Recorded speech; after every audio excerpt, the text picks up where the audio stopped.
I know it's heavy, but you can carry it. I'm talking to somebody on today that you are weighted with the call. You got so many anointings on you. It's that you're in a place where you're trying to do help, but help is hurting you. Jesus falls under the weight of the cross 3 times, but gets up. It's heavy, I know, but get up. It's trying, I know, but get up. It's gonna stress you out, I know. It's gonna push you to your limits, but get up. It's gonna make you get on your knees sometimes and beg God, please help me, but get up. It's gonna push your boundaries. It's gonna push your limits. It's gonna push you to a place where you won't even recognize you, but get up. Get up from there, because you are not mission to die in the dirt, but you have to be lifted on the mountain. It's heavy, but Jesus says, I have to get the cross off my back and get on its back so that they can lift me and I can draw you. He puts it on a hill, on a hill called Calvary, on a hill in Golgotha, on a hill where it is people would be dead, people would be dying, but the hill that they crucify him on is next to the garden.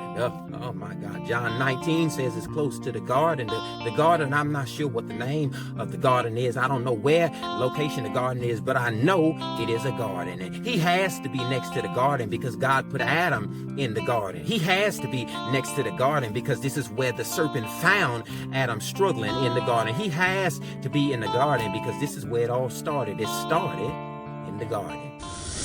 Jesus says you may fall sometimes under the weight of the work of what was you doing your own salvation. But on today, he says, every time you fall, I get back up for you. And if he can get up from the weight of the cross, if he can make it through the pricking of the thorns, if he can struggle through the being nailed on the cross, if he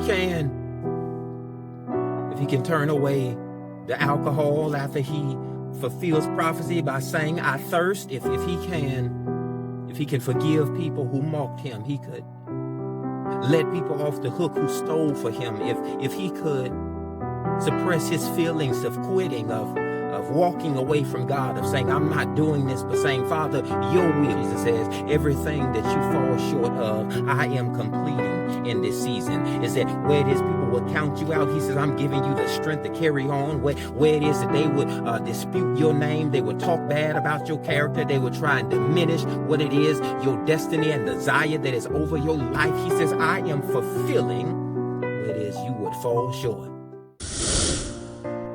Jesus has to get up from the grave to let you know everything in your life that man would bury in a place that would have you believe it would never live again. He says, in this season, here's what I'm doing. I'm rolling back the stone. I'm putting angels at the crown of your head and at the sole of your foot. Where man would call you dead, dying, you're done. You are deceased. The dream will never come to pass. God says, what I'm doing in this season, I am resurrecting you. And before it is they know your name, they're going to know your title. Know that where they laid you is not where God is going to leave you. He's picking you up, moving you to your destiny.